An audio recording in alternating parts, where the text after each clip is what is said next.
All right, let's take two. Good evening, everyone. I'm Mayor Michael Owens.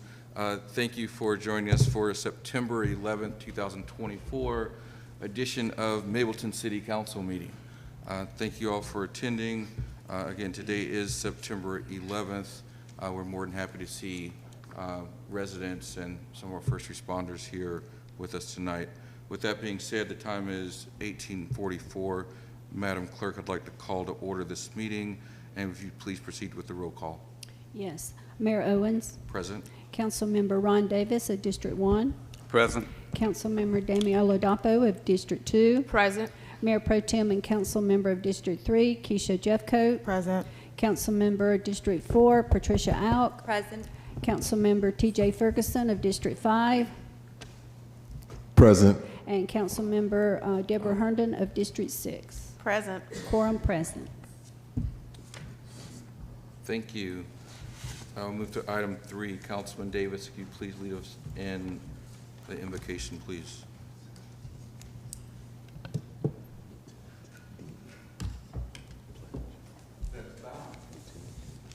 Heavenly and Most High God, we thank you. Thank you for your grace and mercy. Thank you for your protection, Father God, and we thank you for your guidance. We pray right now that you touch each and every one of us as we move this city forward, Father God. Touch these residents, touch this council, mayor, Father God. Give us the wisdom, everything we need, Father God, as a collective community to just come together and do your will and make this city what it should be. So we just thank you right now. We praise you and we honor you in Jesus' name. Amen. Amen. Thank you for that, Councilman Davis. Let's take item 4, which is Pledge of Allegiance. What I'd like to do is a little something special tonight. I'd like to have all of our law enforcement and first responders please stand up and lead us in the Pledge of Allegiance, please.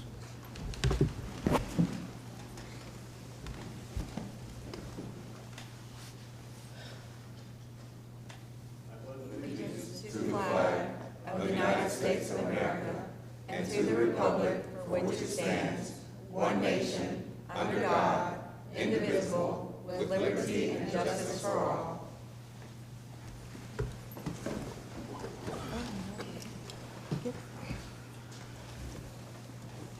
Thank you all. Council, you've been provided a copy of the agenda prior to the meeting. At this point in time, I'd like to entertain a motion to approve the agenda as written. Mr. Mayor, Yes, may I make a recommendation?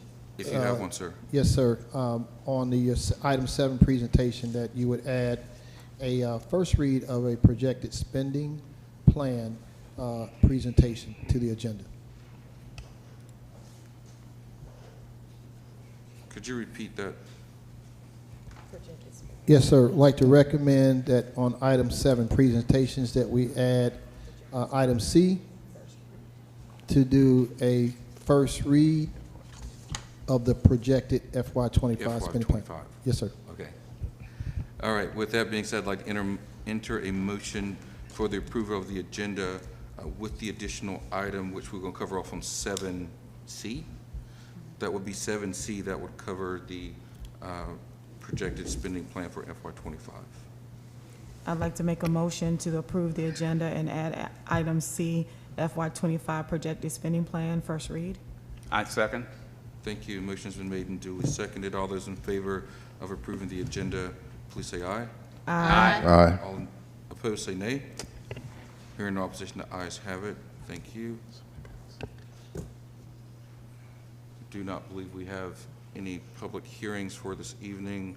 So with that being said, I'd like to move on to item 7, which is our proclamations, acknowledgements, and presentations. We do have 2 items to cover off on that this evening. The first one is our proclamation recognizing the heroism and dedication to our first responders in honor of September 11th, 2001. For those of you all old enough to remember September 11th, I'm sure it's etched in your brain in some kind of way, somehow. What we want to do in the city of Mableton is not only acknowledge what happened on that fateful day and how America was galvanized in the future of that, but we also want to take time to acknowledge our very, very important first responders and public safety officers that we have across this city. So with that, I'd like to read a proclamation which recognizes the heroism and dedication of our first responders in honor of September 11th, 2001 proclamation. Whereas on September 11th, 2001, our nation endured an unprecedented and coordinated attack resulting in the tragic loss of nearly 3,000 innocent lives in New York, Washington, D.C., and Shanksville, Pennsylvania. And whereas in the face of unimaginable danger, first responders, including firefighters, law enforcement officers, emergency medical technicians, and countless others demonstrated extraordinary courage and selflessness, rushing into harm's way to save life, provide aid, and whereas heroism displayed by these brave individuals on that fateful day and in the days and weeks that followed serves as a testament to their unwavering sense of duty, safety, and well-being of their fellow citizens. And whereas the City of Mableton recognizes the profound effect of the events of September 11th, 2001, we have had on our nation and the enduring legacy of those who made the ultimate sacrifice in service to others. And whereas it is fitting and proper for the City of Mableton to honor and remember the first responders who continue to serve our city with dedication, bravery, and compassion. Whereas the City of Mableton is fortunate to be served by 5 fire stations, Station 1, Station 7, Station 9, Station 22, and Station 27. We're also home to a Cobb County Police Department, Precinct 2, Sheriff's Office Annex Precinct, as well as Puckett EMS, all providing outstanding protection to our citizens, businesses, and our visitors. Now, therefore, I, Michael Owens, Mayor of the City of Mableton, do hereby proclaim September 11th, 2024 as a day of remembrance and recognition for the heroism, dedication of first responders in the City of Mableton. We call upon all citizens to join us in honoring this remarkable occasion, these remarkable individuals, and to reflect on the enduring spirit of unity and resilience that defines our community, our city, and our country. In witness of, I hereunto you set upon my hand and cause the seal of the state or the City of Mableton to hereby be affixed on the 11th day of September 2024.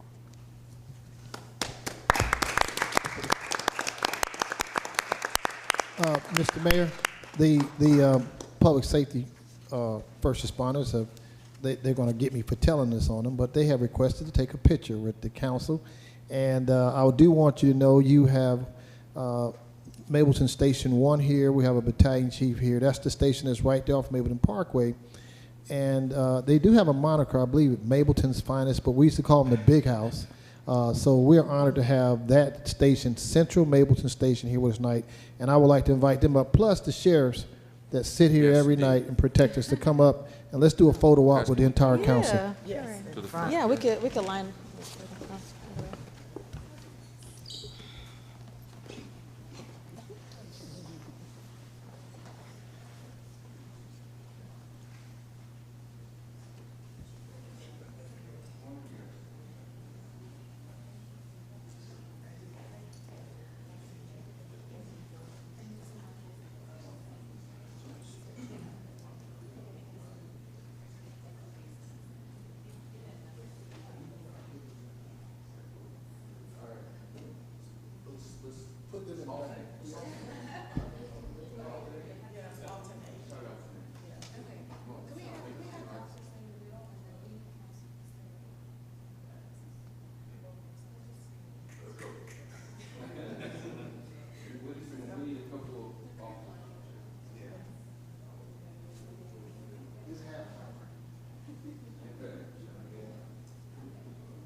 Mr. Mayor, I do want you to know that the city did write cards and pass out to our first responders throughout the city. And I think our assistants are giving them a box of donuts, even though they are the cards. I kind of we'll give them. I gave them the cards you signed yesterday. So those are duplicates. But they have received their cards and their donuts and their cupcakes. And they know, and I state this in purpose. When I worked at the fire service, it was known that East Cobb, Vinings, Ackworth, all the northern cities took care of their fire departments. And the fire stations in South Cobb felt neglected. And I told them that Mableton is here, and we will remember our first responders. So they were glad to know that, you know, you don't have to work at in Vinings to get cookies or cake on these days. So now we got to continue this trend. They know that Mableton has inherited them, and so they'll be expecting something each holiday. Just want to let you know they felt very good to know that we recognize them as our first responders. That's awesome. I do appreciate it. I will just say I hope we don't only celebrate them once a year. Because hopefully they're responding each and every time there's an issue we have. So we can't wait to just once a year to celebrate them. Okay, so let's move on. Item 7B is YMCA. Oh, where's Jared at? Oh, okay, so we have representatives from YMCA that's here today. It's going to present us with some information. So you have the floor. Good evening. And yeah, please make sure you speak in that mic because it's being streamed, and so our video audience, stream audience can hear you. Good evening. Can you hear me? Yes. Okay. Look closer to the mic. Yeah. Put it right there. We'll share. Okay. Good evening. My name is Jared Geyer. I'm one of the executive directors with the YMCA of Metropolitan Atlanta, and tonight I have joining me our Chief Operating Officer, Kristen McEwen, and we're excited to join you tonight. We've had great conversation with City Manager Bill Tanks and the Mayor, and we're excited about the opportunity to partner with the City of Mableton and learn about all that we can do. Tonight, we're just going to tell you a little bit about the programs of the Y, and we're excited. I'm going to learn really quickly how to use this technology. Thank you. We're going to switch back and forth. So can you hear me? Yeah. Great. So yes, I'm Kristen McEwen. I wanted to share how excited we are to be having this conversation. I've been with the Metro Atlanta Y. I'm working on year 34. I started when I was 12, so don't worry. I've still got lots of years ahead of me, but this is the first time in over a decade that we have actually been talking about a brand new full facility that we're going to build. And this is so important in our time as the Metro Atlanta Y. And again, we are just so excited. And I'm extremely excited because I've been here through a lot of our new full facilities and our renovations and expansions. But just to give you a little bit of history about who we were founded in 1858. And as you can see, we have served the city and surrounding areas through wars, civil strife, recessions, depressions, and pandemics. And we have always, always done whatever it takes to ensure that we are serving the communities where we are and to provide a safe place and a place where people feel like they belong. But what we say today is we are the oldest not-for-profit in Metro Atlanta, but we are a 165-year-old startup because staying relevant to the members of the community in which we serve is so important to us. And we've learned to pivot, we've learned to shift, we've learned to refocus, and we like to say, our CEO likes to share, this year is our momentum year. And let me tell you, she's not kidding about that. But I think you got to meet her a couple of weeks ago. We have our mission, vision, and values, and we're inspired by our vision, and that's to be the organization that champions communities where everyone belongs. We actually recently did a membership survey. We do one every year, and 94% of our members feel like they belong at their YMCA. They feel like they're a part of the community. We're guided by our values, caring, honesty, respect, and responsibility, and we're grounded in our mission. And that's really to be open to and serving all in all communities, and to provide them with programs that build spirit, mind, and body. So I'm going to turn it over to you. So what you see on the screen above is, the Y has been around for a long time, and we are really intentional with the communities we serve, but they're a full facility Y, so many of you have experienced what's the typical full facility with a pool, activities for youth, and things of that nature, but we also have 13 early learning centers spread out across Metro Atlanta. We're the largest provider of early learning, and that's Head Start, early learning centers, across the board, and we also have 6 youth program sites and campsites. So we have, you can see up there, we have quite a vast stretch across Metro Atlanta, but as we look with the growth on the west side of Metro Atlanta and Cobb County, and with the city of Mableton being the largest city in Cobb County, we are really intentional about this service area, and you can see that we don't have things in close drive time. Most of the Mableton residents that are a part of the YMCA come to my location, which is number 2 on the screen right there, and that's a little bit of a drive. And so we're really intentional as we're listening to the community that we want to make sure there's things within the community. This is just a map that we show we work in partnership with the Atlanta Regional Commission to say, how are we growing over the next few years? As we grow towards 2050, we're really looking, and you can see that there's going to be quite a bit of growth on the west side of Metro Atlanta. This is our strategic plan. Kristen hit on just a little bit, but we are really grounded in 3 principles. Mind, body, and spirit is how we impact. And I always say the why focuses on the whole person and all people all at once. And you look under these pillars: early learning and youth achievement for the mind. Body is holistic wellness and health equity. I think we all know coming out of a pandemic that health and wellness looks different to everyone, right? And we've all learned that there's an importance not just of taking care of your physical self, but the inner self as well. Spirit is inclusion and empowerment. Kristen shared that fact. We're really proud. We want to make sure that everyone feels like they belong when they come to the Y and when they're a part of the community, and that people are the Y. We connect with our staff and the members of the community year-round. I'm going to turn it over to Kristen. So as we look at Jared mentioned our 2025 plan, we just wanted to give you a snapshot of the goals that we had and how we're achieving them. And apologies, the first to the far left, you see 7 million experiences towards our 5-year goal of 15 million. It's actually 11 million.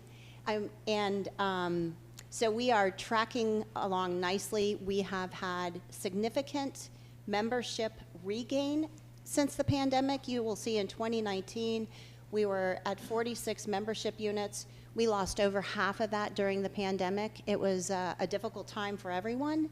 And you will see that we have started to regain that, and we exceeded that in July and, of course, August of 2024. We're at 59,000 facility units. Most of those are truly our 2 largest categories of membership right now are our families and our active older adults. And so we're very targeted on how we provide programming and services for all groups, but we do look at those groups maybe with a little more intentionality. We have a goal of serving 10,000 children with programs safety around water or swim lessons. To date, we're almost at 7,500. We do this through partnerships, but it's so important to us as we work with, and I think Jared's going to share something a little later, we work with all other organizations to ensure that children learn how to be safe around water, all children. Once you teach a child to swim, it changes the trajectory for all of the family members. There are so many parents that will send their children to camp and they don't know how to swim because the parents don't know how to swim. And think about the change that makes in that entire family. So we actually this summer had a couple of families. The grandmother, the mother, and the children came to swim lessons together to all learn to swim together and overcome. Think about the grandmother overcoming the years of fear she's had, and then the mother and the child. And then we have our volunteer engagements. Of course, we wouldn't be where we are without the volunteers that provide the support through our community programs and help guide us along the way. These are our business lines. Jared mentioned we have early learning. We provide after-school youth programs. That includes our sports as well. Our membership, of course, is the foundation, health and wellness. our aquatics that I mentioned, and then just overall how we serve the community with our community outreach. So this is a lot of words, so I won't recite all of that. But as I shared with you, we're the largest early learning provider in the state. That is just under 3,000 early learning.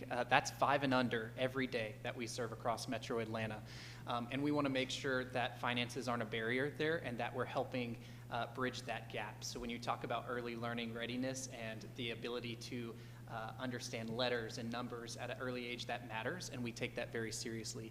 87% of the children show progress in language, literacy, STEAM, social, emotional, and physical domains in our programs, and 96% of children are prepared for language and literacy in kindergarten. We are incredibly focused on partnering with the families in that way. Here's a couple other bright spots. Early learning readiness is really, I call it, it's our secret sauce. And so this is fully in the community, this program, and it's designed for families to participate with their caregivers or their parents together. And it includes cognitive, physical, and social skills that they need to be school ready and extend at the learning home. This takes place in churches, this takes place in extra spaces within buildings, but it's all outside of YMCAs. We've been operating for 10 years at 10 locations. Our newest location, the Latin American Association, stepped up and said, how can we provide this for families and make sure that it's provided in different languages as well? So it's a really neat program. Youth achievement we talk about, when you talk about out of school time, and let's just face it, childcare is a major need and it's a major barrier for working families and those in the community. It's what the Y is well known for. You see, we served right under 4,000 resident campers, so that's people that attended our resident camps for a week, 2 weeks at a time. Youth sports is huge, learning to play on a team, learning about confidence. We serve over 10,000. After school, we work at over 55 after school sites. That's Actually, it's 70. Oh, hot off the press, we work over 70 after-school locations, and that's a blended model. So some of those are in the schools, in the Ys, and in other locations, and we also make sure financial assistance is offered. At my Y location, we've identified Title I schools that we have fully funded so that there's no barrier for those families. So we raise the money, the families get to participate, and we bus the children home every night so that transportation isn't a barrier. Holiday and day camp, we know that school is out. That's an important time. You know, the school's out. Sometimes that calendar changes year to year, and parents have to find quality care. And then teen engagement is massive for us. We serve over 36,000 teens, and that's through teen leadership and workforce development programs. This year, we partnered with the City of Atlanta at 5 of our locations with summer youth employment opportunities to employ over 60 teens with summer jobs. So I know at my location, they were lifeguards, they were greeting, they worked youth sports. You name it, we're trying to provide the opportunities. We are also the largest employer of teens in the Metro Atlanta area. I am flying through this, so I apologize, but adaptive programming, that has really come up specifically for children with diverse abilities. And so I provided a camp this summer that was grant funded for neurotypical and neurodiverse children to participate together. We want to make sure that families feel like this is a safe place, that they get a yes from the Y and not a we can't provide that service. And so we're looking at opportunities. There's Lucy right there. She participated in Camp Boomerang that I just shared with you, and she had daily pickleball lessons, and she had confidence, and her mother said this was the first camp where she really felt comfortable dropping Lucy off every day. We serve adaptive swim is huge. That's a one-on-one or semi-private setting for children with diverse abilities. We serve over 250 a year. And youth sports, we partner with Special Olympics and other programs to serve over 200 youth in adaptive sports. Holistic wellness and health equity. I'll turn that over to you. Oh, okay. So in the wellness space, we have some signature programs that are really important to us, and I'm just going to skip to the very end of our wellness programs. We have a lot of research to practice programs, and I think what's most important here to understand is when you join the Y, these programs are a part of our offering. They're not a la carte. They're not in addition to. There's no additional cost. We want to help our members get healthy. So our Coach Approach program is a 6-month program to help you set up goals and really reach those goals short and long term. Yes, most of the goals we see people come in is to lose weight, and we have our Weight Loss for Life program, but also it's to get off a medication. It's to be able to pick up their grandchildren. It's to be able to walk around the neighborhood with their spouse. There's lots of different reasons people are coming into the Y. But we also have our blood pressure self-monitoring program. Blood pressure is an issue in today's world. It's always been, but we have a program that we actually offer for any of our members. We have a diabetes prevention program. We have a Parkinson's disease program, cancer survivorship program. And we do these with different partners throughout Metro Atlanta who support us. And I think it's really important because it brings us together more as a community. Our cancer support program is with Winship at the Y and with Grady. We have our Parkinson's program is with the Parkinson's Association, but we also have a program with Shepherds, and Shepherds came in and trained all of our wellness staff on how to work with spinal cord and head injury individuals, and then they helped us outfit all of our wellness equipment so that anyone in that position could come in and feel welcome and included and like they belonged at the Y. You see the number of over 15,000 seniors served just last year. And so I want to roll out our active older adult programming is so important. I want to share a really quick story. When the pandemic hit and the Y had to close our doors, within 1 week we stood up 2 programming. That was program which was childcare for first responders, and then we made sure that our seniors who were maybe isolated more so than everyone else got personalized phone calls from our staff. We were bringing food and groceries to seniors, so we take that really seriously, and that looks different for everyone, and we understand. What you see on the left right here, we understand the power of intergenerational connection. So this was just about 2 weeks at the Y. 2 weeks ago at the Y, we combined our active older adult class and our preschoolers, and they got to just participate in, it was very loose group exercise, I'll share that, but we got to have them together, and it was such a special moment. And we do a lot of fun programs like the Punch Pass from there. Why Without Walls? Again, this is what makes us different from everyone else, right? We're not just a swim and gym.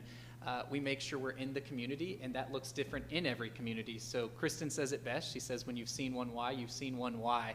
But at the top of the screen, you see our Y on the Fly van. This is a van in Cobb County that is out in Cobb County Monday through Friday through a grant program, and it is all about hunger relief. So they're going to apartment complexes and places that we've identified that have, whether that's a food desert or a need, and they're bringing food to the community. We now have 2 of these vans wrapped, and they're out 5 days a week in Cobb County. Really special. But this is just one example of what this looks like in the community.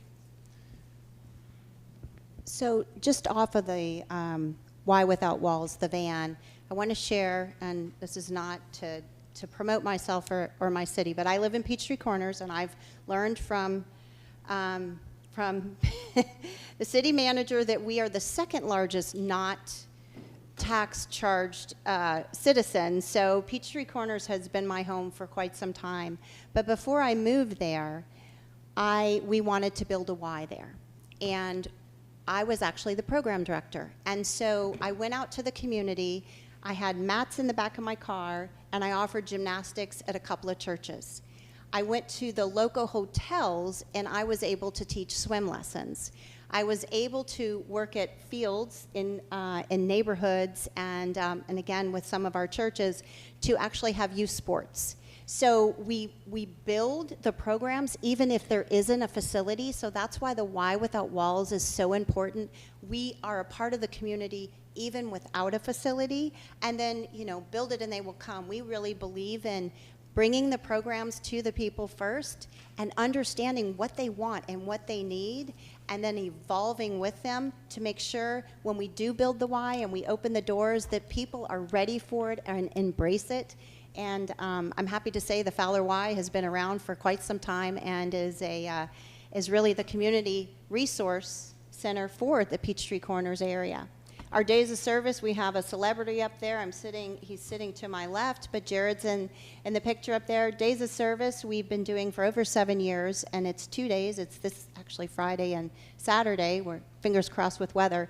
But it's a day of service where we invite individuals from all over our communities to come and work with us in other agencies or at the Y, and to volunteer and give back. But I think the neatest part about Days of Service, on Saturday, families come together to volunteer and give back together. You can see a 5-year-old with mom and dad and their siblings and their grandparents, and everyone's working together for the greater good of the community.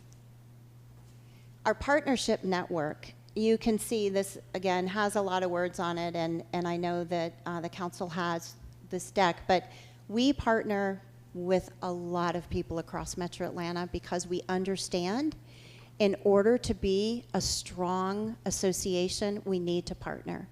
And we really look forward to those opportunities. Right now, we're working with the Mayor's Office of International Immigrant Affairs. We have the Water Safety Coalition that we actually stood up last year, and you can see it was with Atlanta Parks and Rec, Children's Healthcare of Atlanta, the American Red Cross, WABE, and the Y. We realized there was so much need.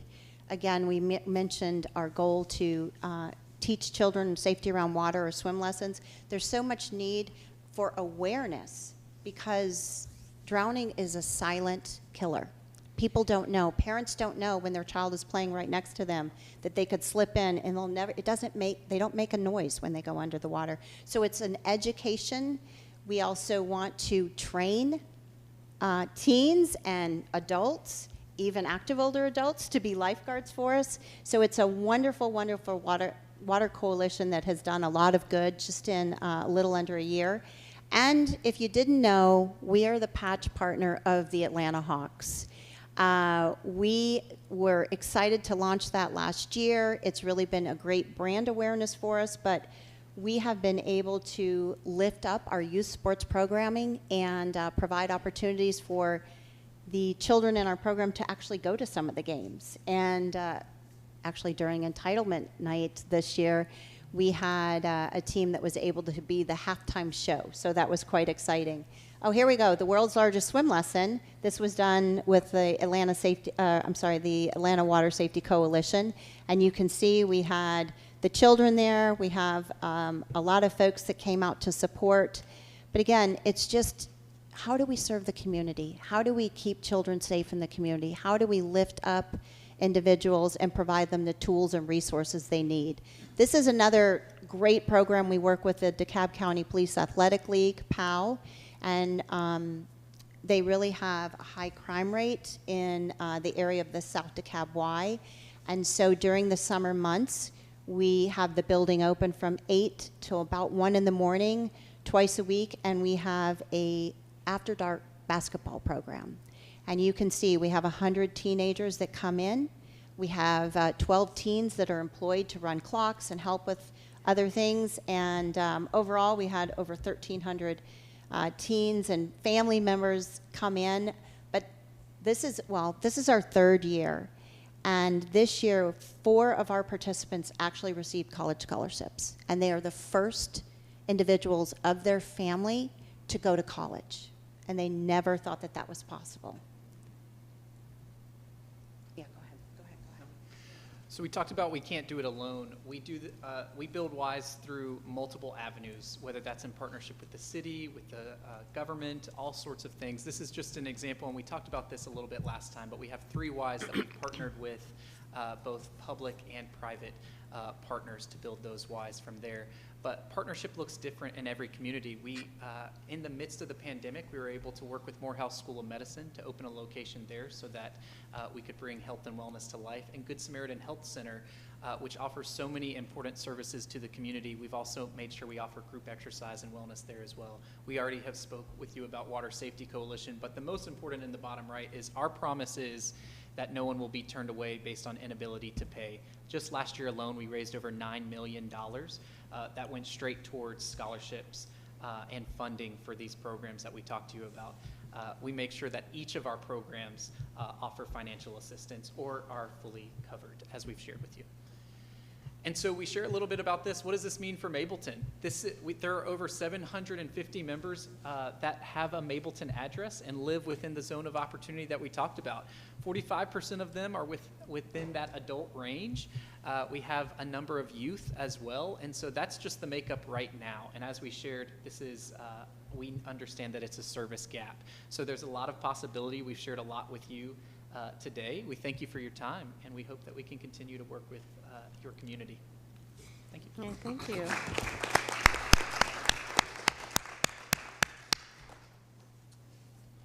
Can I ask a real quick question? If you have a moment, entertain a couple of questions. You don't have to leave that so soon. Go ahead, Councilman Burgess.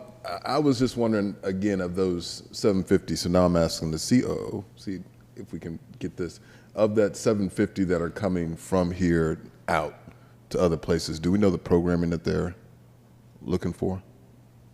Well, I would say the majority of them are a part of just membership, taking advantage of the membership piece, coming to the branch, wouldn't you?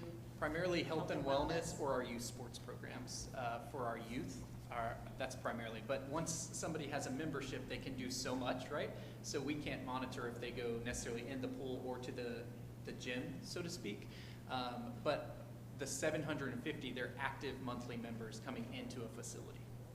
And the beauty of the Y is, if you're a member at the Mableton Y, or if you're a member at the Buckhead Y, you have access to all of the Ys, not only in Metro Atlanta, but across the country, because we have a nationwide membership. Reciprocity, that if you travel, you show your Y membership, they let you in. There's no additional charge. So membership has its privileges. Make sure to eat the mic. Pardon me? Make sure to eat the mic. Oh, Paul, thank you. They couldn't hear anything you said.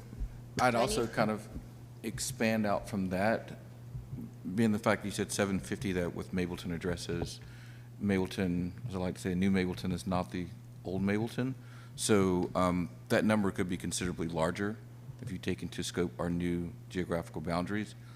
On top of that, I would also like to look at everything west and southwest of that as well. So we're talking about our neighboring communities of Austell, Powder Springs, even Douglasville, where there could be considerable usage of this Y and those activities with it being here in Mableton. So we did go ahead and pull the numbers. We didn't want to talk about other cities while we were talking with Mableton. Not communities, we're talking about communities. Yes, but we did pull the number for Austell, Powder Springs, Smyrna, and really this kind of entire area, because as you can see, we have some Cobb County Ys, but they're incredibly far north. Correct. I think that map doesn't do it justice. And so there are over 4,000 active, that means they're active, right? That doesn't mean they've just come in, but they're active facility members with our association as of 3 weeks ago. Yeah, that's closer to a number that I was That's right. looking for to communicate. That's right, yeah. Okay. And just to add, the city of Smyrna heard about this, and they may or may not have already reached out to us about 3 times. Yes, indeed. Well, they can reach. I may or may not know about that. Council, any other questions, comments? Staff? Thank you for the presentation. Thank you for your time. Thank you all. Thank you, guys. Thank you so much. Thank you.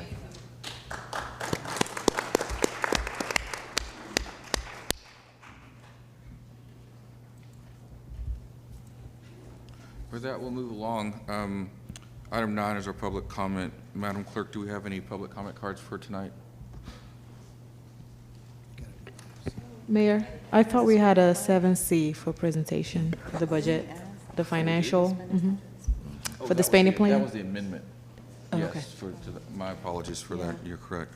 I didn't note that here. So with that projected spending plan, Mr. Manager, is there anything you'd like to say before we hand the floor over? Just that Mr. Sean Gillen is with Sumter Consulting. He'll go over what we have, a projected spending plan, talk about how he came about it. And we moved this to the council agenda, Mr. Mayor, because as a city, we're practicing full actions that a active city would, and that is when you do present a projected budget. This is a spending plan. When we project a projected budget, you do it publicly. You have a first read and a second read. And so the council approved, as we were in transition, a 90-day interim spending plan back on July 1st. That will expire on October 1st. And so this here on September the 11th, and then at September 25th will be a first read, a second read of this projected spending plan, allowing us enough discussion and also public consumption. And it should be hopefully approved. I didn't say adopted, approved for use beginning October 1st. So Okay. other than that, So the duration of this, just for clarity, will be October 1st of this year through June 30th of next year? yes, sir, that is, Correct. it would June carry 30th us, of it would, 2025. our last transactional fiscal year, it would carry us through that. Okay, until we thank you. Mr. Gill? Thank you very much. So thank you for putting that up on the screen. I want to thank you for letting me come here today. A little brief introduction. My name is Sean Gillen. I'm Executive Vice President of Sumter Local Government Consulting. I've been in local government since 1997, where I was a mayor, way back in 26 years ago now, or 27 years ago. I hold a PhD in public administration with an area of focus of public finance. I was brought on board to help put together what is going to become the very first real budget of the city, of this brand new city, and which is kind of an exciting thing to do. So, but without further ado, I'll move forward with a little bit of the philosophy we took when we put together the budget. The challenges is you don't have historical data to base your projections on. So everything we're doing is based on two things. One, the feasibility study done by the Carl Vinson Institute in 2018, I believe was the year, and then the year-to-date revenues that you've received to date. But that really didn't give us a whole picture. So we had to put our heads together and kind of figure out what's our comfort level, what is something that's going to be really accurate. And so we're starting to see some of that come to fruition through the year-to-dates. But we went back and leaned on the feasibility study. So the revenues is where we started. The big revenue pieces are your franchise fees, your insurance premium tax, and the motor vehicle fees that come into the ad valorem tax. So those are the big three. Now there's a few others that are pretty large too, but those are the ones that we're keeping a close eye on, because if we don't get those right, then that could really change your budget. So to protect against the budget really going sideways if something doesn't come in, we took an approach on the expenditure side that was really conservative. Now, I use that in the sense that we're trying to make sure that we're not underestimating our expenditures and overestimating our revenues. So we're trying to underestimate the revenues and overestimate the expenditure levels. So when we put together the budget, we did a couple of things. We put every position at the highest possible salary level, at the highest cost insurance family coverage.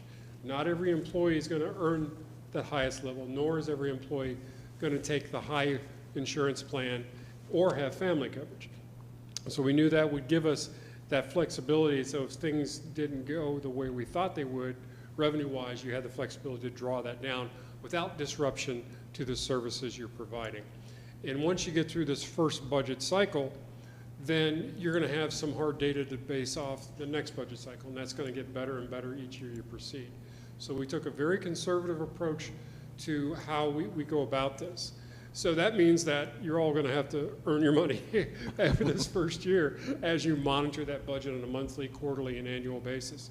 So that's the caveat I wanted to put in. It's really the main philosophy. We did back down. We knew we were having, we had a lot of unfilled positions, so we did back off the salary expenditures to 85% of total salaries. But again, every position was budgeted at the highest level. Now that's not what the employees are going to make, but it is what, it does give you that spending ability and some flexibility if the budget goes, if the numbers don't come in the way you think they do. So this is the summary of all the departments. So one of the things that Bill and I talked about was getting this into a program type budget to where every department has its own budget. And so the Office of the City Manager, Office of the Mayor, City Council, City Clerk, these are all separate budgets in the system, and on down the line. A couple things to pay attention to. The tourism budget is not really a department. It is a pass-through where you take in those hotel motel taxes. Portion of those is by law to be dedicated to tourism, so we build a budget around that. The debt service fund, that is for some land acquisition that you're all planning on doing. That is the annual debt service payment on the URA bond that you're planning on doing. So with that, we had a total general operating expenditures. So when I talk about operating, that is the non-capital expenditures, and we define capital by being something more than $10,000 in cost and has a tangible life of more than a year. So the operating expenditures are those things that are non-capital, personnel, office supplies, everything that goes into operating your city. And then your capital expenditures, we had just over $1 million in planned capital expenditures for different pieces of equipment for the, say for the code enforcement or parks department, things like that. They might need vehicles, equipment, whatever it may be. And then the total general fund expenditures compared to the revenues, and then we have a fund balance, projected fund balance increase of 572. Now, that isn't a bunch of money sitting in the bank that we can go spend. That is where we're projecting it to come in if everything comes in as we're predicting. We know it's not going to be 100% correct, so it's going to be one way or the other. So that number is going to fluctuate up or down, hopefully up. But at the end of the year, you'll then have a very strong basis to base your next budget on, to where then you can have that fund balance growth to make decisions on. Do you set it aside for in a rainy day fund? Do you allocate it towards capital? Those are the fun decisions to make that you get to make. But if you allow yourself this first year to establish your baseline, you'll know. A visual on where your revenues are coming from, like I said, the big three that I was looking at and trying to pay attention to, we pulled a lot of those projections from the feasibility study, but we did see some really good numbers coming in on some of them from the actuals to date. The thing about the actuals and that we've seen to date, there is ebbs and flows to governmental revenues, and that's a challenge because sometimes they come in, there's seasonality to it. So we have to pay attention to that. And again, once you have a year's worth under your belt, you'll have a better idea of those ebbs and flows. The expenditure graph is just a visual of where your dollars are going. And a lot of it's going to quality of life stuff. So you get to build parks, you get to do quality of life and code enforcement, things like that to help keep up the community. Those are where your big dollars are going to go. One of the bigger expenditures that you'll see, and as we get into this, we'll highlight the contract services line item, which is really the one that you'll see in some departments it's low, some that's really high. And there's good reason for that, and especially at the startup. There's going to be a lot of contracting and consulting services your city manager is going to need to do. So we built that into the budget. That's engineering. That's if you want to do executive searches out of that line item, or if you do that, we have that built into HR as well. That's where that comes from. The bulk of every department, of course, is going to be salaries and benefits. That's just the nature of the beast of governments. 60, 70% of your budget is going to be salaries and benefits. We broke out the mayor and the council into two separate budgets just for transparency purposes, and that way the residents can see, what those costs are as well. Mostly personnel costs. That's really the bulk of it. City clerk, same thing. We did build in some budget in there for for election costs that may or may not arise in the fiscal year, and you'll have a better idea of that flow of when those costs are, when they're incurred, and actually when you actually have to pay them, that sort of thing. The Human Resources Department, the contract services consulting line item, we put a little higher in that one because of any onboarding costs you might have. There's background checks, drug testing, all those sorts of things that might come along with that. Finance Department, community engagement. I'm going to get to where we have some of those contract servicing line items, which is where you'll see the one that has the biggest variation between departments. Innovation and technology. You're always going to see innovation and technology have those contract needs. You're going to have, if it's cloud services, if it's network security, if it's anything of that nature, even software licensing might come from that. There's things that you may or may not be aware of that's going on behind the scenes with network security that has a contract to it. Any software as a service type things you get, that sort of stuff, that's why we built that in there. Then the Community Development Department has a very high contract services line item for a reason. You're a brand new city, you have to build your first comprehensive plan. That is going to be a very intensive process. Now, every 5 years, and you've got to update that for state of Georgia guidelines. It's going to be an update, or you may do a full one, but it's not going to be that first startup cost. And that's just one of those things that's going to flow as you begin a new city. So we built that into that budget. I think those were the bigger ones, highlights of the variations between departments that we saw. Legal department is just one line item. It's a contract service. And we put in a $500,000 based on what we're seeing to date, where we think it might fall. Hopefully, obviously, hopefully it'll be less than that. This is the tourism detail. Again, it's one line item. That's going to be a pass-through. It's going to come into the city. It's going to go on to your DMO. And then court services is, Bill and I had to talk about this one. Where are your judge and your solicitor going to fall? Are they going to be in-house? Are they going to be contract services? Typically, it's a contract in most cities, so we built that in. You'll see the $230,000 in contract services. You got to pay a judge out of that, your solicitor, and any indigent defense costs that come along with having your own municipal court.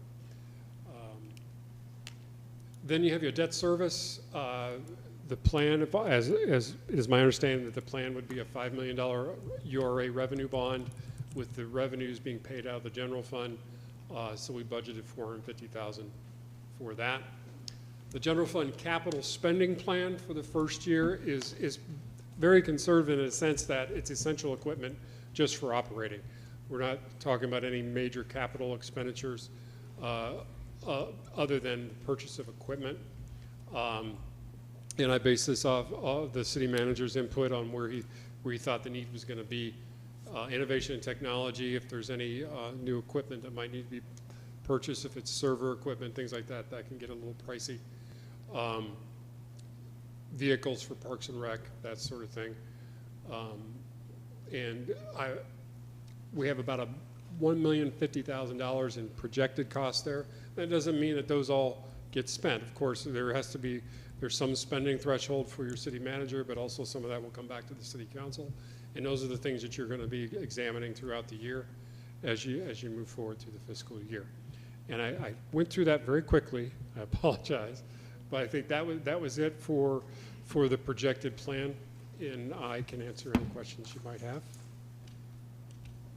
Council, questions? Yes, I do. Oh, no. I'll come back.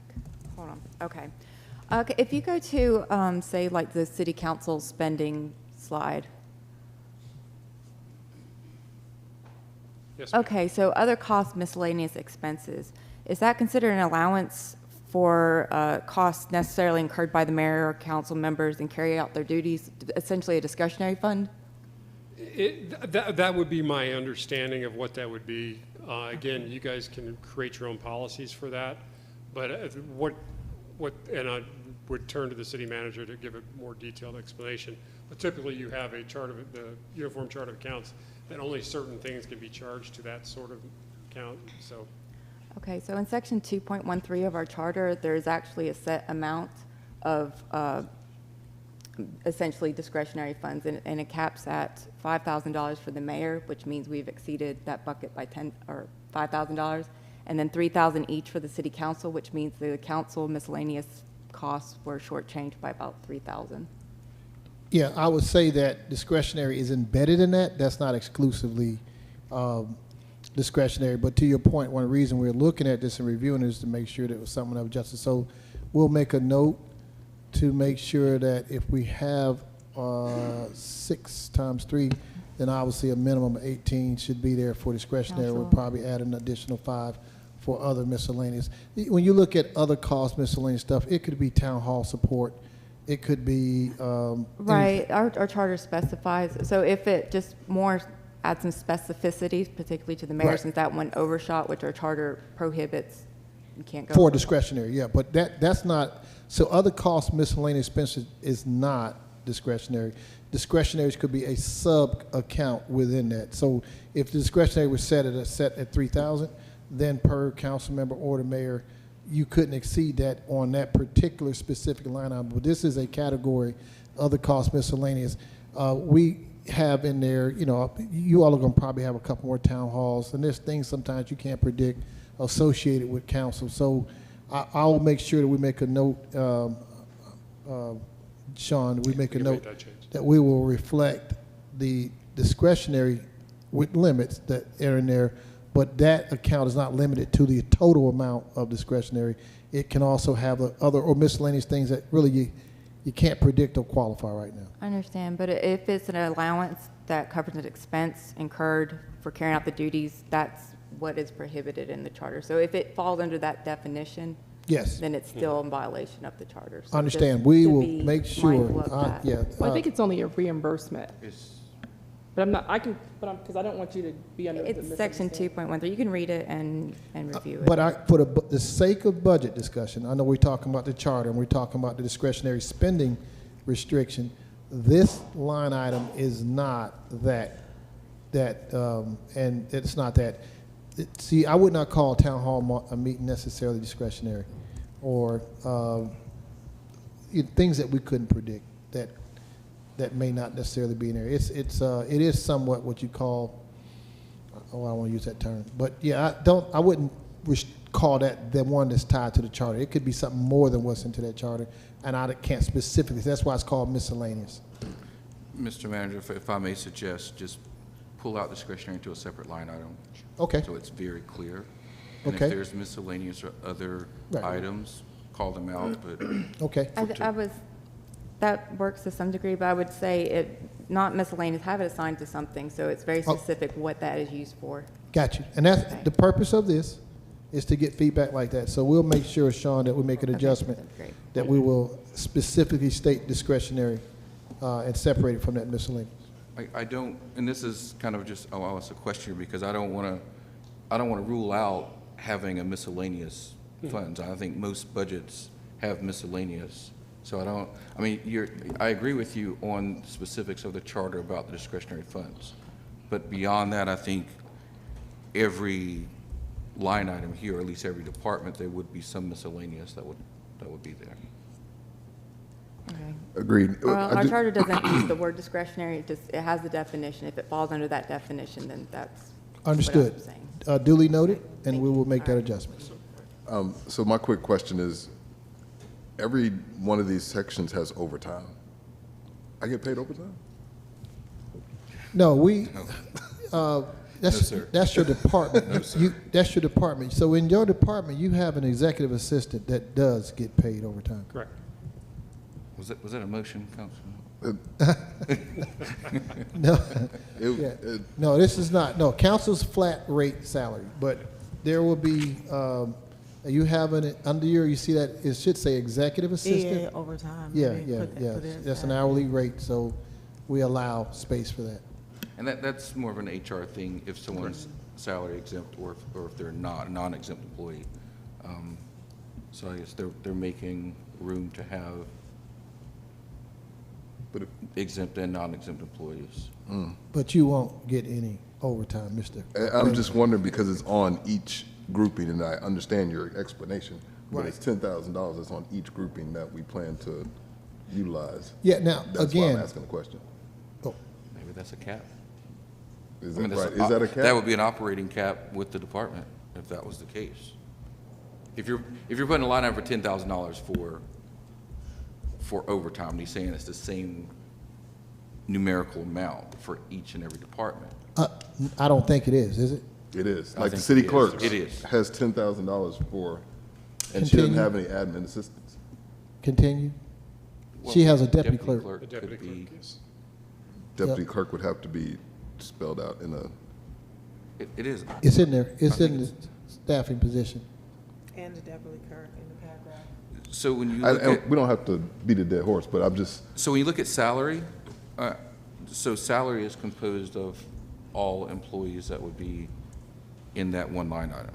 And so then overtime would be a function of that. So deputy isn't called again, out. we don't have to beat a dead horse, I'm just pointing it out. Okay, In some places, I mean, are we putting it as a cap is really the. That's kind an of the operation. No, it's a thing. good question. Your question is, are we putting it as a cap? It's a projected right now, and we're going to monitor trends throughout quarters. And if we see, for example, in a particular department, someone is getting near 10,000 by half year through, then I can always come back and ask for amendment to increase that budget's overtime. Where if I see another department is not using any overtime, and I got one that's doubling overtime, before I take it out of that particular department, I would have to come back and have it amended. So I think the 10,000 is a set projected rate, not really based on any historical data, but just a good placeholder. And as we monitor trends, we can adjust. Would you agree with that, Dr. Gillen? Yes, sir. Yeah. That's precisely what we did. Yeah. I may have missed it. Do we have a section for waste management? Yes, ma'am. Sustainability, waste, beautification. I don't know what number it is, but It's gonna be quality of life, no, 17. So under salary, would that include, so I know we touched on this briefly in our last work session about with Keep Mableton Beautiful and it needing kind of someone to serve as an executive director in some capacity. Is this person, or is it Yeah. kind of covered in here? Or Yes, is- ma'am. That salary is covered in there. Okay. And the, do we have I contractors? saw there was 75,000 for Keep Mableton Beautiful, so that would be for, I guess, supplies, fees. Yeah, possibly. Startup They costs. may want a little pickup Okay. truck to go do some bags, stuff like if you that. look at this is really just a salary between that director and an assistant.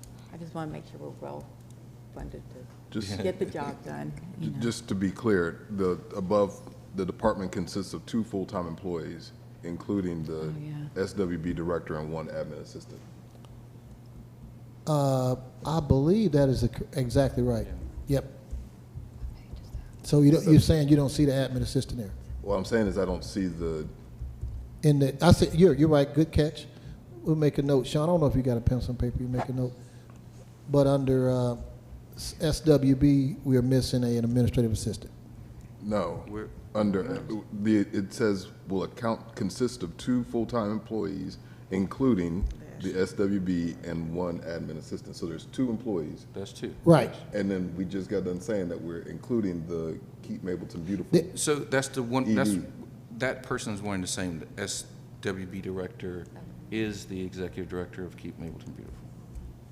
I thought we said something different last night, or on Monday. Yeah, no, you can, so if, let's say we're using Keep Cobb Beautiful as a model.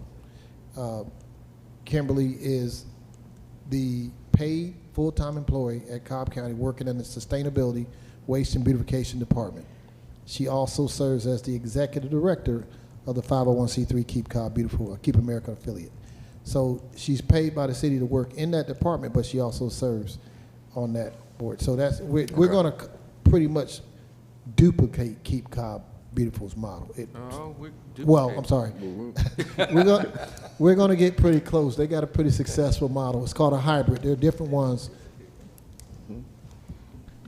We don't duplicate nothing. Yeah, I understand. We won't duplicate it, but Originators.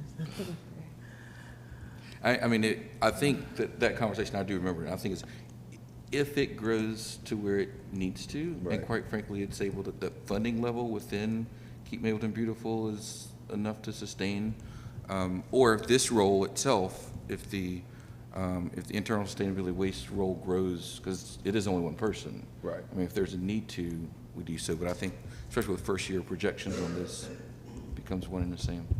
Have we looked at Smyrna's affiliate? Because I know they have kind of an executive director for their Keep Smyrna Beautiful, and then I don't know where it goes from there. But They have a recycling center that funds their entire Keep Smyrna Beautiful, goals. which we're not going to have right now. Yeah, Right. goals, indeed, yes. Squad goals. Yes. All right.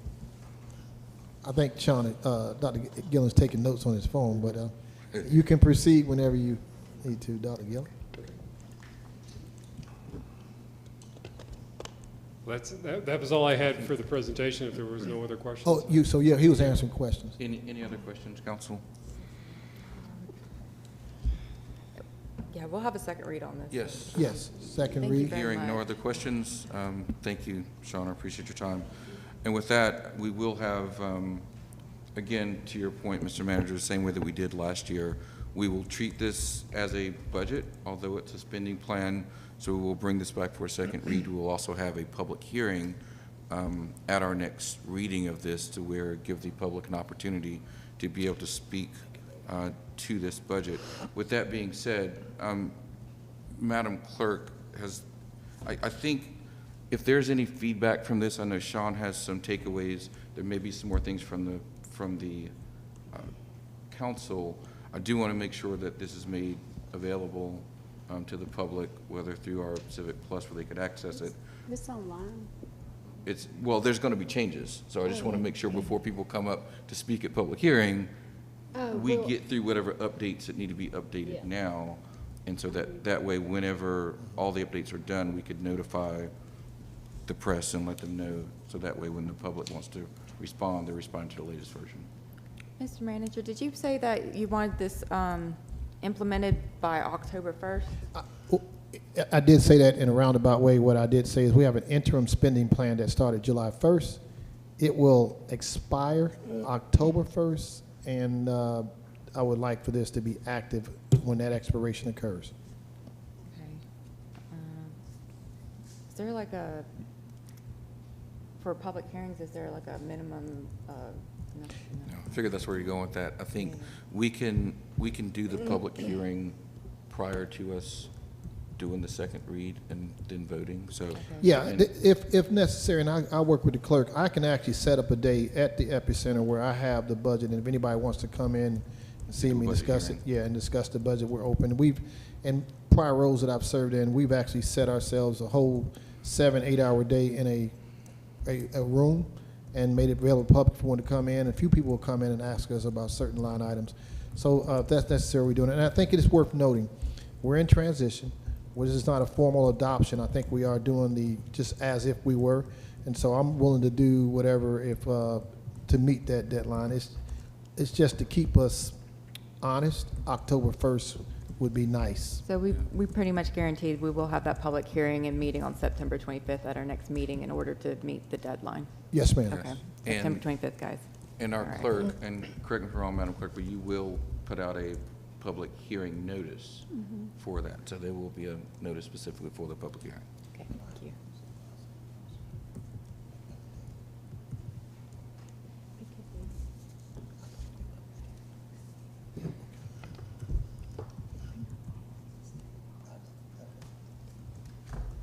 All right, nothing else on that item, then we can move on to public comments. Yes, sir. I did just want to say publicly streaming to the council. Thank you. You approved an HR firm. You approved a finance firm, and because you've done that, we are here today. So I want to say thank you, council, for giving me the tools and the resources to get to this point. I feel very good. We're starting to pick up momentum. There's a possibility, strong possibility, we'll have a few hires here in the next couple of weeks, not directors, don't worry, we got bring directors to you all. But we're getting some momentum, and we're getting on that target of services. So thanks for giving me the tools and allowing me to grab this great talent, Dawn and Dr. Gillen and others, finance team, the HR, to get to this point. So thank you, council, for that. Thank you, sir. Appreciate the initiative. I do Yeah. believe we're gaining steam, for sure. Great job, City Manager. Thank you. Madam Clerk, if you have any comment cards, you can proceed. Yes, Mayor. I only have one card, and it's Joe Lehman. Well, Yes, I only have one card. It's Joe Lehman of the library system. Thank you.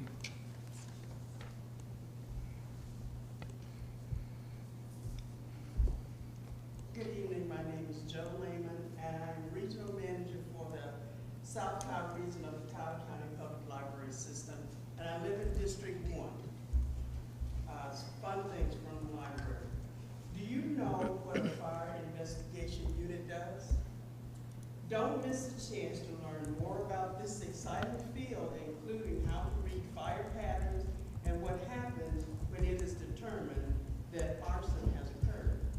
Also, don't miss a chance to learn about Vinnie, Cobb County Fire Investigations Unit's first ever accelerated detection K9, and to see him in action. This will take place at the South Cobb Regional Library on Monday, September 16th at 11 o'clock a.m. Also, if you know anybody who's interested in learning English as a second language, we have English as a second language classes at the South Cobb Regional Library on Saturdays at 1 o'clock. And they're also offered at the Cobb Springs Library on Tuesday and Wednesday evenings at 4:30. So, we have 3 weeks before our biannual fall book sale. It will take place on October 4th, 5th, and 6th.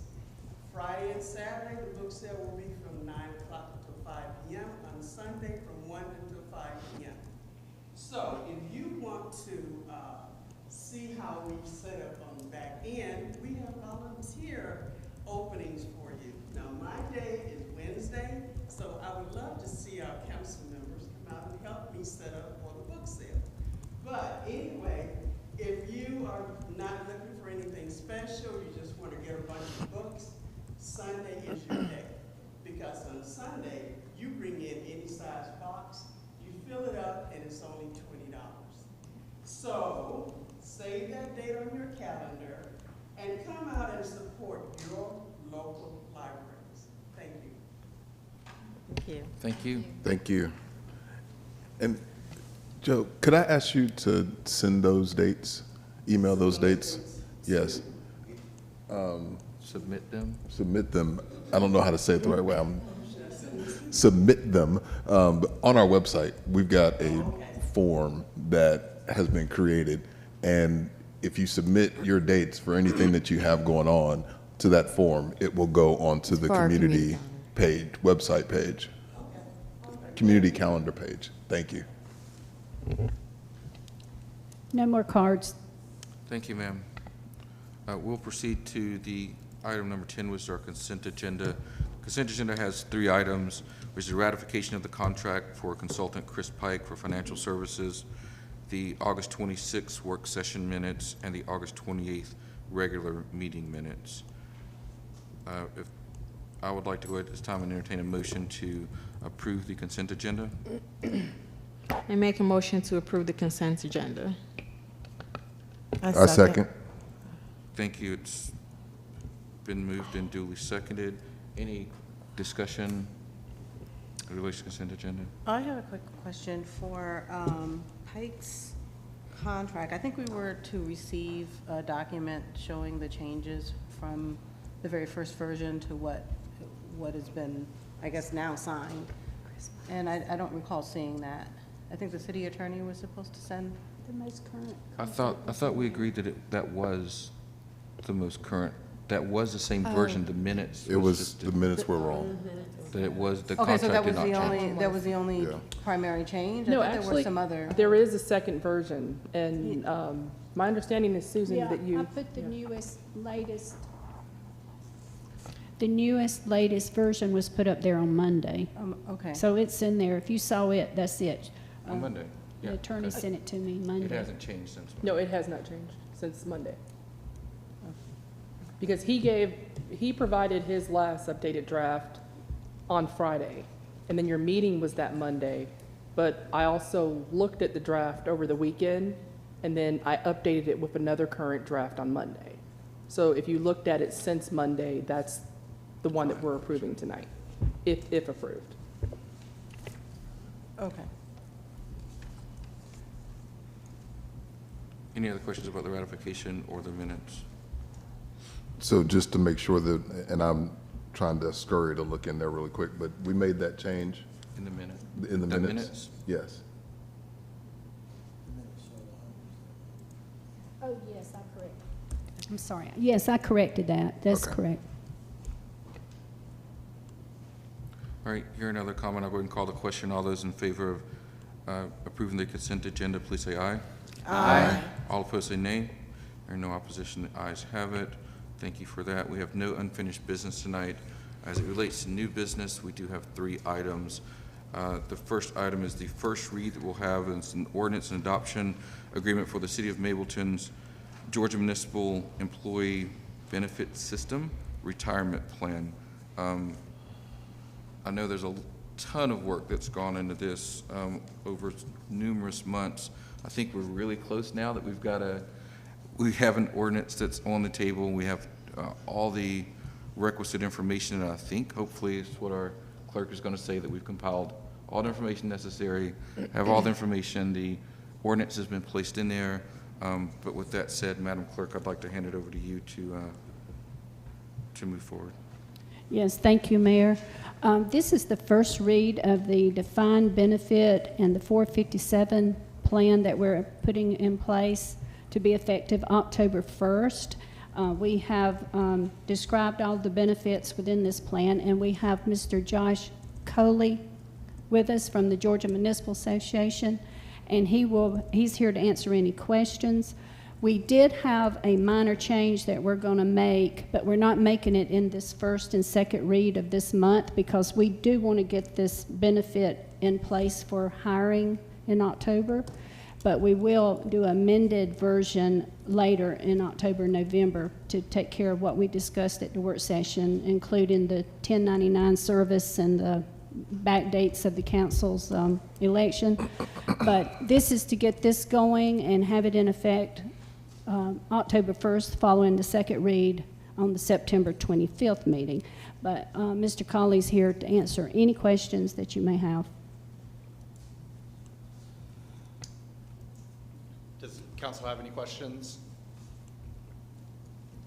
I don't have any questions. Mine was tied up in what we think we got resolved with what you just mentioned, so I don't have any additional questions. Anyone else? No, mine, yeah. For the record, could you just summarize the... For the record, could you just summarize the main benefits of the retirement years and age and that for the record? Okay, so they're starting a defined benefit retirement plan, also known as a pension plan. I guess briefly just go over what a pension plan is. They are created in order to be able to pay former employees from the time of retirement until the time that they pass away. So the city has put together, in my opinion, and Michelle, who helped the city put this plan together, a very good plan.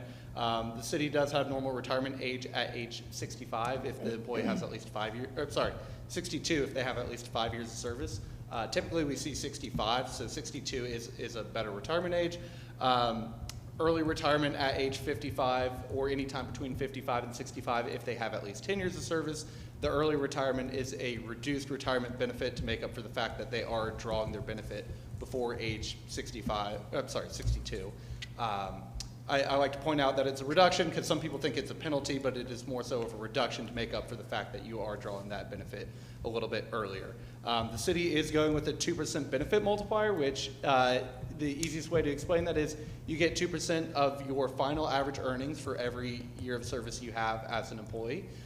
So for example, if you had 10 years of service, 10 times 2, 20%, you'd get 20% of your final average earnings paid, and we would pay that out to you monthly from the time of your normal retirement until the time that you pass away. There are beneficiary options. The employee will have the option to elect a beneficiary. It is a beneficiary option is a reduced benefit to make up for the fact that it's being paid over the course of 2 lifetimes, your lifetime and a beneficiary's lifetime. that reduction is based on the age difference between the retiree and the beneficiary. So it'll vary from employee to employee. Those are all based on actuarial assumptions that are made based on life expectancy and whatnot. There is a benefit for elected officials as well, so they will receive $50 per month for every year that they serve on council. So instead of having the percentage of your salary, it is a flat dollar amount for every year that you have on council. So an employee is vested after 5 years, meaning that they have to work at least 5 years in order to be entitled to that benefit, whether they go directly into retirement or they can leave the city and come back at their early or normal retirement age to start drawing their benefit. Just a few other things. There is a disability minimum. So if someone does become disabled while they are employed with the city, it's not to cover people that are vested that have left the city, but if you become disabled while you are employed with the city, you get the higher of your normal retirement or 20% of your average monthly earnings. So we look at both of those and give it to the higher. Lastly, there is a 5% variable cost of living adjustment for retirees, meaning if you, once you're retired and in pay status, you can get up to 5% of a cost of living adjustment every year. And so it's capped at 5%. It's based on the increase in consumer price index that's provided to us by our actuary every year, which that is another great benefit that the city has.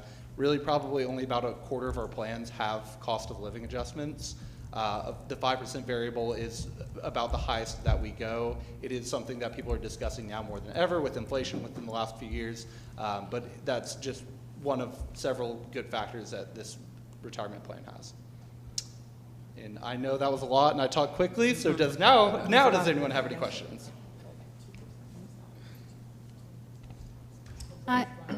There was one question.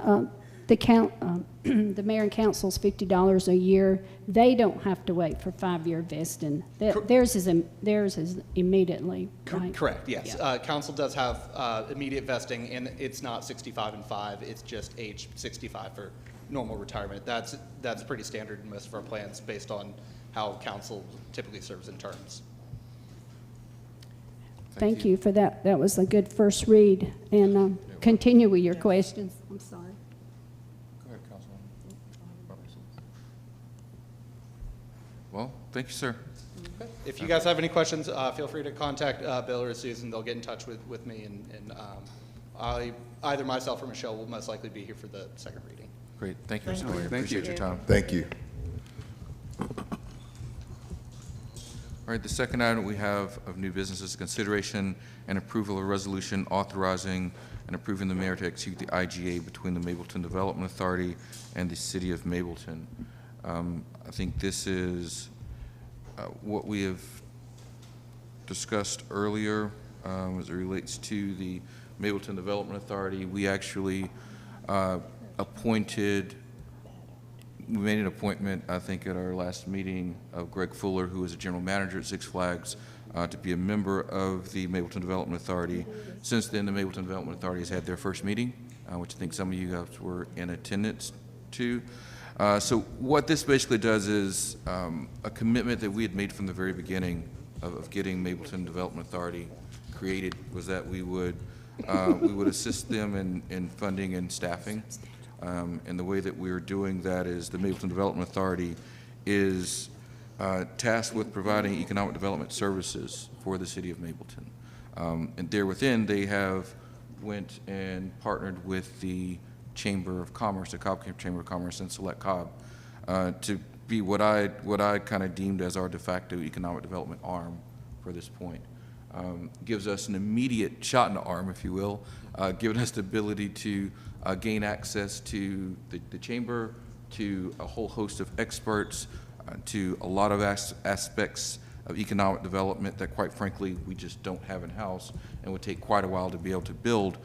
So this, I think, is an outstanding effort. It's been a coordinated effort. I know the city manager has worked on this a lot. I've spoken with the chamber multiple times, and obviously, kudos to the South Cobb Redevelopment Authority for making this transition with us to the Mableton Development Authority. I know I've spoken with several members of their board, some who are here tonight, who have been pretty ecstatic about the rebirth, if you will, of this Mableton Development Authority.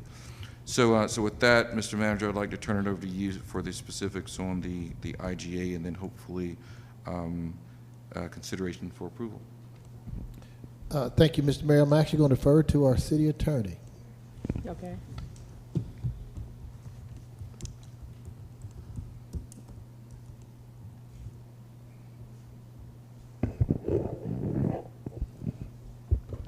So Mayor, this item is in the agenda.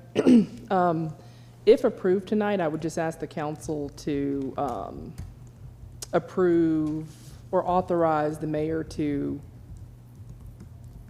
finalize and execute in substantial form. The reason being is that their attorney is actually out. I think he doesn't come back from vacation until tonight or today, possibly tomorrow. And he has not had real meaningful opportunity unless he's just looked at it, while he's been away or at nighttime to look at this. So I would ask if you approve this tonight that you give the mayor that flexibility in case they come back with edits or changes. Obviously, if the fund would increase in any capacity, that would be substantial. So it would have to come back before council. But if it's something that's just a matter of reworking some of the language and it's not a substantial change to the agreement, we would ask for council approval. What this agreement does is that the Mableton Development Authority is a separate body. It's a separate autonomous body. It's created by the General Assembly. So this is just a collaboration between the city and the Development Authority to further economic development goals and accomplishments. It provides a funding source to the Development Authority in exchange for the Development Authority giving the city certain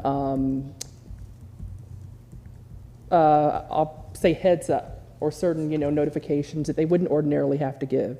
For example, when they do projects, they have no requirement under the law to notify the city when they do tax abatements, et cetera. So this just does create a path for there to be greater communication between the Development Authority and like I said, if approved tonight, we will wait to hear feedback from the attorney and then bring it back to the council if there are substantial changes and if there's no substantial changes, then the mayor would be able to execute if you approve so tonight.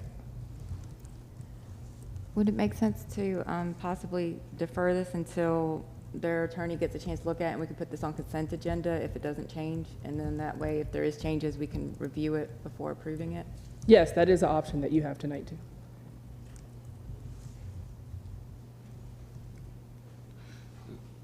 So, Councilwoman,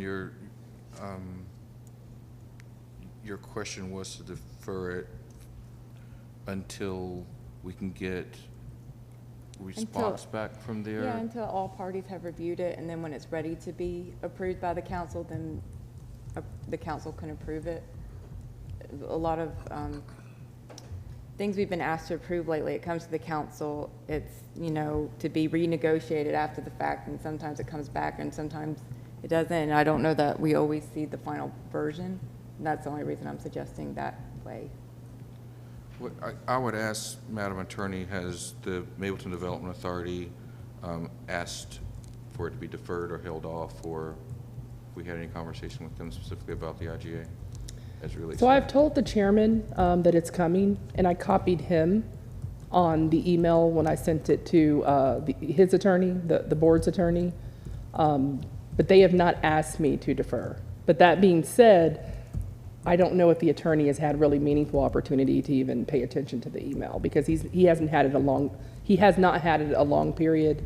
And then I also got, when I sent it to him, I got an email notification that he was on vacation. Okay. I don't have an issue with deferment. I just want to ensure that this by no means puts us in a position or signals that we are not in support of an IGA with the Mableton Development Authority. This is simply a procedural item based on the fact that it sounds like the attorney for the Mableton Development Authority is not readily available at this moment.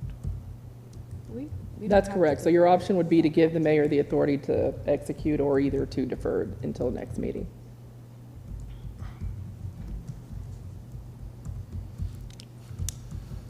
I think if there was a concern about the financial commitment changing, that would make sense, but I haven't heard anything about a financial commitment changing.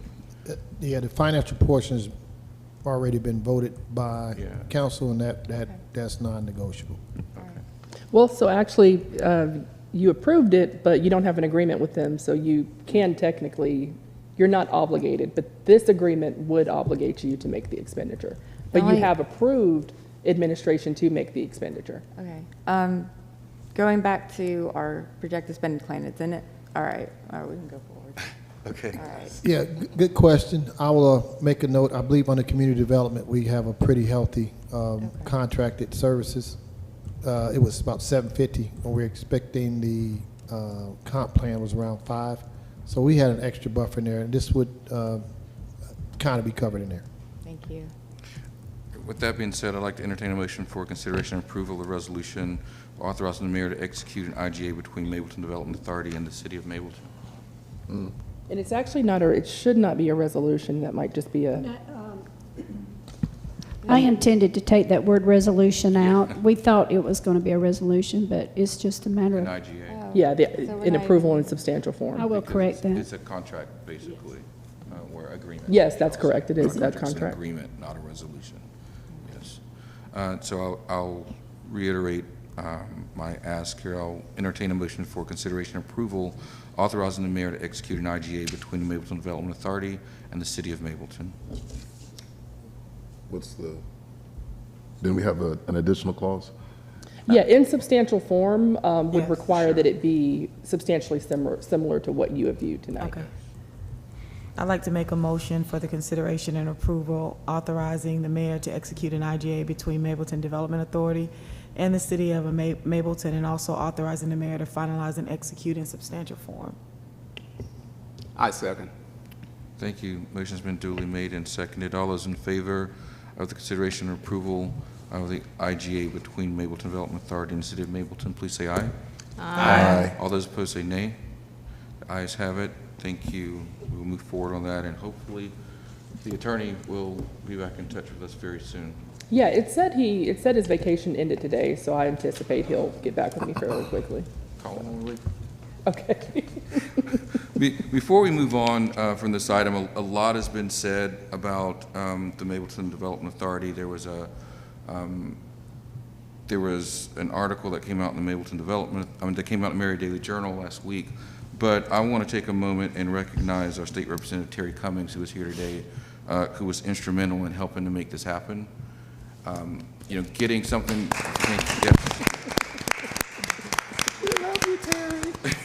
Getting things that prove that the state legislature can be hairy, to say the least. I'm still ecstatic that we were able to do this as early on in our career as a city as we were, but also in the very first session in which we were a city. This is a commitment or to the state representatives, to our entire delegation that we have, really, that are supporting the city, that are supporting the government body to helping them move us forward. They are servant leaders, and again, I just want to take a moment to thank them, because without their help, this would not have happened. We did, as many of you know, we did not spend money on a lobbyist, did not have one. What we had was myself, our attorney, and some dedicated public servants under the Gold Dome that wouldn't made this happen. So to the council, just thank you all for your steadfast support in making this happen. Again, the Mableton Development Authority, from all intents and purposes, are ecstatic about this. They're excited. I'm excited. I hope the council is excited about what's to come, and I hope our residents are really excited about the great economic opportunities that we have that's going to come forth from this partnership. So thank you all. All right, there's one other item left on new business, which is item C, is the CBI's, the funding for furniture for 6116 Mableton Parkway, which will serve as our center of operations for the city of Mableton. So with that, Mr. Manager, the floor is yours, sir. Yes, sir. I think we actually glad we discussed this, obviously, at Monday work session. You had already approved, the council had already put a certain amount of money in the city manager's budget during the interim 90-day for the build out and establishing of our operations and our administration spaces. But this expense for furniture for both suites 140 and 144 exceeds the $10,000 threshold. which is a good practice here for anytime I do expend anything above 10,000 that's within a spending plan, that I come back to the council and make you aware and get your approval. This will furnish both of those suites. I do want to state that the initial one that you may have had said 49, it is now 54. That change is they were planning to take the conference table that we have upstairs and move it over to the other site, and I told them no. Mr. Ferguson, no, you never know if we are going to be still need to maintain this for council quarters. We still have one other space we need to think about, and that is council quarters, meetings for cabs, commissions, authorities, and boards. And so with that in mind, I said, let's leave what we have in place and then go ahead and give us another table. And that's what the increase is above the 49. Other than that, though, that's it. Looking for your support for this so we can get our operations building going.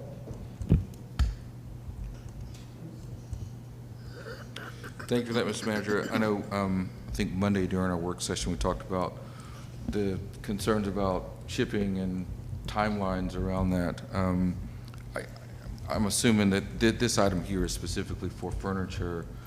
Is this all a single supplier? Yes, sir. It is a contract business interiors established Cobb County minority vendor, as a matter of fact. Been in business 20 years, and he's providing furniture. Contract business interior. It's one, the vendor, but the HON is the source, the one source, HON furniture company. Under state contract, too. It is. Under state contract. Yes, sir. Mr. Gamble? Yep, says? Mr. Gamble, yep, Stephen Yes, Gamble. indeed. And so state contract, HON is the provider, and they're estimating 8-week delivery from time of the payment. Is there a, I don't want to say a design guide, but did they provide what the not the floor plan, but what the actual, yeah, the furniture would look like? Did they? Oh, yes, sir. It's in there. I think there was attached. Is in there? Yeah, it's an Yeah. attachment. Scroll didn't see that one. continues after The quote, home. Yeah. Yep, Yes. it's attached. And we did have some interior designer services, not for me. And Bill was putting his Yeah, spin on it. it would have been steel chairs and gray desks if it would have been me, but all that's in there. It should show some of the color scheme, design, whole package. Thank you. With that, I'd like to go ahead and entertain a motion for the funding for furniture for 6116 Mableton Parkway. I'll make a motion to approve the funding for furniture for 6116 Mableton Parkway. I second. Thank you. Motion's been made and duly seconded. All those in favor of approving the funding for furniture for 6116 Mableton Parkway, please say aye. Aye. Anyone opposed, say nay. Hearing no opposition, the ayes have it. Thank you for that, Mr. Manager. At this point in time, that takes care of all of our old business and new business for the evening. I don't think there's any other business or discussion unless our attorney has any. No comments, Mayor. Great. Mr. Manager, any comments this evening? No, Mr. Mayor, but I just want to make sure you don't forget that we have Fright Night coming up this weekend. Yes. Madam Clerk, any comments? No comments. Thank you. Mr. Davis. Just that, again, it being September 11th, just remind everybody to remember the sacrifice that was made. We just spoke about that, but still, I happen to know people that personally lost relatives on 9/11. So just remember that, and everybody have a good night and be safe out there. Thank you. Councilman Oladapo.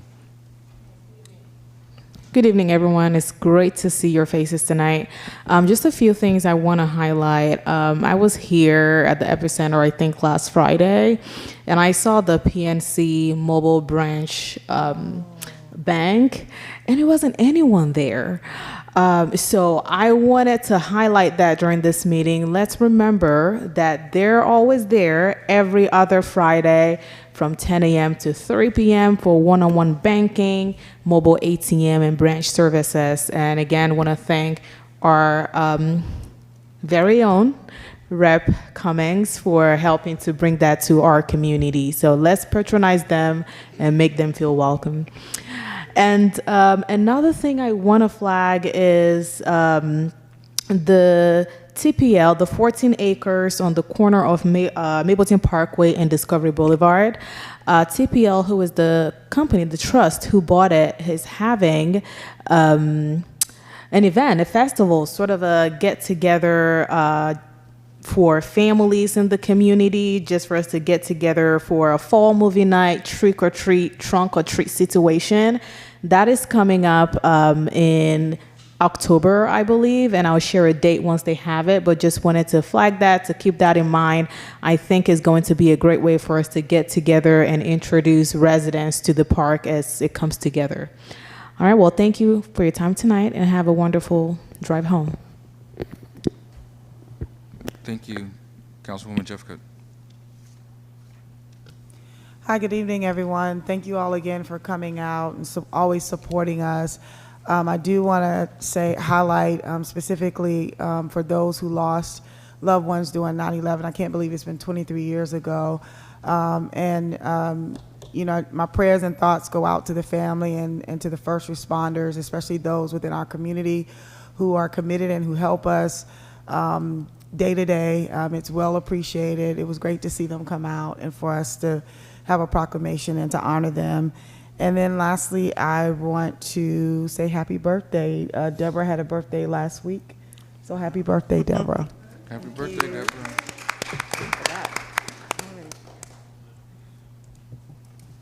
That's it. Thank you, Councilwoman Ock. Good evening, everyone. I don't know if my slides are going to come up. Do we have? Okay, well.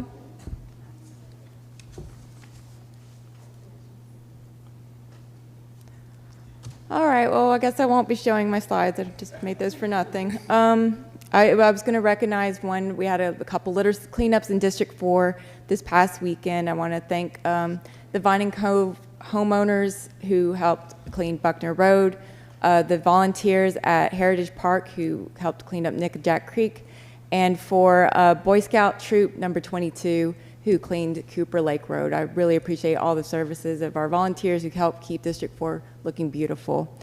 Our Giving Garden is located at 75 Cooper Lake Road and is asking for volunteers to help unload pumpkins in preparation for their annual pumpkin patch. Many hands help make the job lighter. The truck is scheduled to be at the garden on Saturday, September 28th at 2:00 p.m. If you go to their Facebook page, you can sign up to be a volunteer. If manual labor isn't your thing, there are other ways you can help the garden. And you can support them by visiting them this Saturday, September 14th, for their annual fall plant sale. They will have mums and cool season herbs and vegetables for sale, and all proceeds go to help support the mission of the garden and the Scouts. This garden is also always in need of food donations for their outdoor pantry and refrigerator. So if you want to donate non-perishable food items or perishable food items that can go in the fridge, they would be greatly appreciative of that. And they're also accepting candy donations in preparation for their October event, Trick or Treat in the Garden and Vendor Market. And donations can be dropped off at the box at the Giving House located at 79 Cooper Lake Road or at Leyland Veterinary Clinic located at 290 Veterans Memorial Highway. Also in District 4 is the headquarters for the Girl Scouts of Greater Atlanta and their summer camp named Camp Timber Ridge. Camp Timber Ridge will be celebrating a notable milestone of 100 years of serving the Girl Scouts.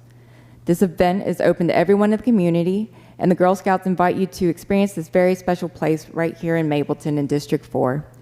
Tickets for the general public are only $5 a person, and for more information about this event and for ticket registration, be sure to visit the Girl Scouts of Greater Atlanta website at www.girlscoutsatl.org. And that's all I have for tonight, so thank you all. Thank you, Councilwoman. Councilman Ferguson. Well, you know what I'm about to talk about here. 23 years ago, I was living in New Orleans, working for the Marines. And that morning, I was working through an issue with a couple Marines stationed at One World Trade Center in the South Tower. We were talking about a server patch, laughing and joking, and because you know Marines. Way too long on the call because their servers were running really, really slow. Not to mention, I was supposed to have called them a couple days earlier about this patch, but forgot. Anyway, all good. Help desk, especially covering military installations, have a bunch of TVs all over the place. around 8 or 8:30 that morning, while I'm on this call with these two Marines, I look up at the TV show on CNN and I said, that plane is flying way too close. What are they doing? Then me and my coworkers watched Flight 11 crash into the tower. My Marines had no idea. They commented, it feels like we could be having an earthquake. And I said, no, a plane just crashed into the North Tower. Then sort of laughed it off by saying, man, whoever that company is about to have a lawsuit on their hands. I stayed on with the Marines to talk through what all was going on a little longer. Then I said, get out now. Another one is coming. Then at 9:03 that morning, Flight 175 crashed into the South Tower. And the line went dead. So it's crazy. I still kind of hear their cries as the first plane destroyed their office. We lost a lot of good people that day. And so my commentary for you today is simple, because just like Y2K, we learned a lot about ourselves. My message today is hug your neighbor, love your neighbor, learn from your neighbor, know your neighbor. And if your neighbor needs you, and I kind of said this same thing during my campaign, we are all in this together. People galvanized on September 11th. We galvanized for years. And then to hear somebody say that we are a weaker country absolutely drives me crazy. We're not a weaker country. We are a stronger country because we are the United States of America. So my hat's off to first responders, our military, and anybody who stands in the gap for their neighbor. With that said, there's a bunch of things that are going to start happening for Christmas. You will start seeing a bunch, I should say the holidays. You will start seeing a whole bunch of things coming on our website. If you have events, if you know of events, there's a intake form on the website that you can go and use to add these events. There's one that I'll just kind of throw out there right now because I have it top of mind. Share the Love Outreach is having their 5th annual family Christmas giveaway. And that family Christmas giveaway, the wait list is happening now for those kids.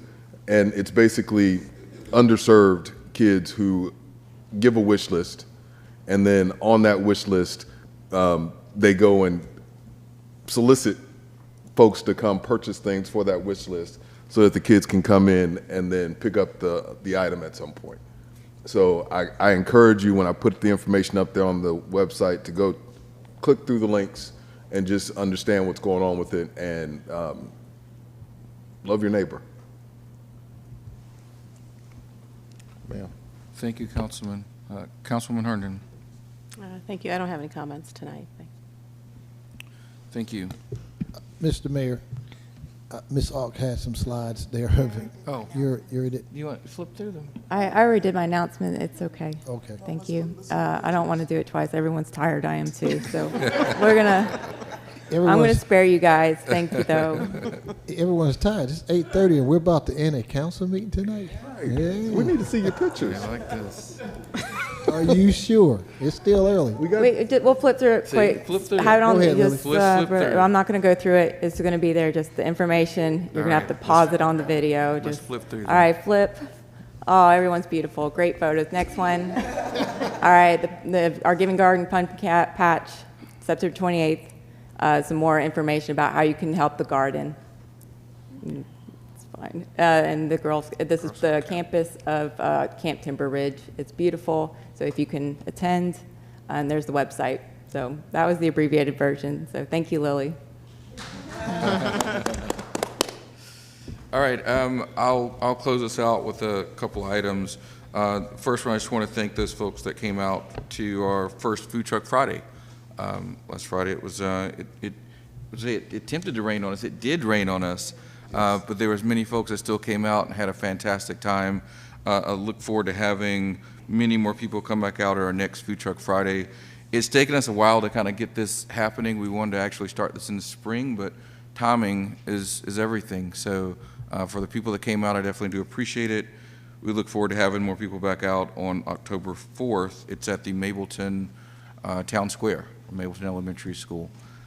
So looking forward to having folks out there. Today, the Senior Citizens Council of Cobb County actually celebrated National Senior Citizens Day. And National Senior Citizens Day is actually on, I think it was August 21st. But today they celebrated, had a luncheon. The Senior Citizens Council of Cobb County is a fantastic organization. I love partnering with them in whatever way that we can. They support senior citizens all over the county, many of them right here in Mableton. We're actually, as I mentioned, partner with them, looking to bring more of their events actually to the city of Mableton, so we'll continue to partner with them on that. I do want to make note that September 14th, Six Flags will start Fright Night.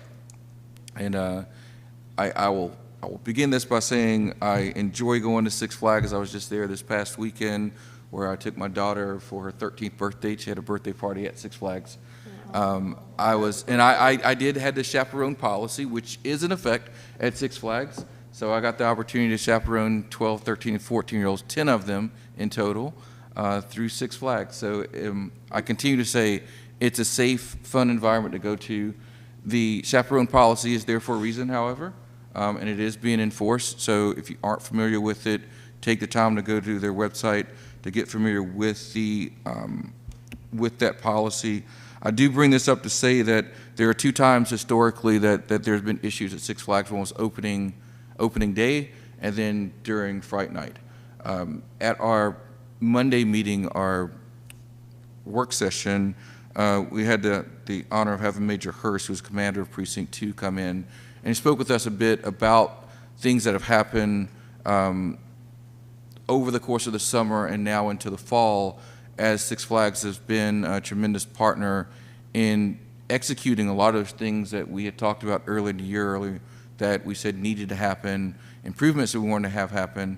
And again, not just to Six Flags inside the park, but here at the epicenter and in this particular part of the city, which ultimately we are responsible for. So I want to thank, again, the first responders, the EMS, those folks with 911, as well as the county, who all came together, matter of fact, in this room right here, to talk about some substantial changes that needed to happen. We've done that. Six Flags has done that. I hope residents of Mableton feel good about going out and supporting Fright Night, because I could tell you that Six Flags definitely supports us as a city, and it's a lot of fun. So please go out and make sure you support Fright Night. And again, a huge thanks to Major Hurst and the Cobb County PD for the work that they've done.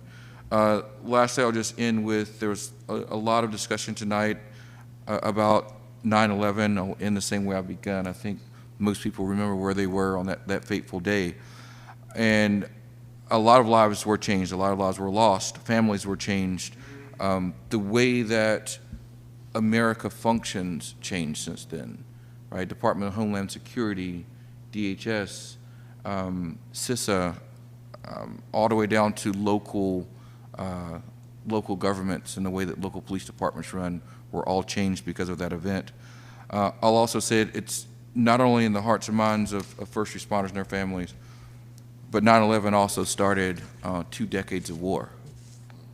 At the height of 9/11, the post-9/11 conflict, there was over 130,000 troops that were deployed in one way or another, the U.S. and combined NATO forces.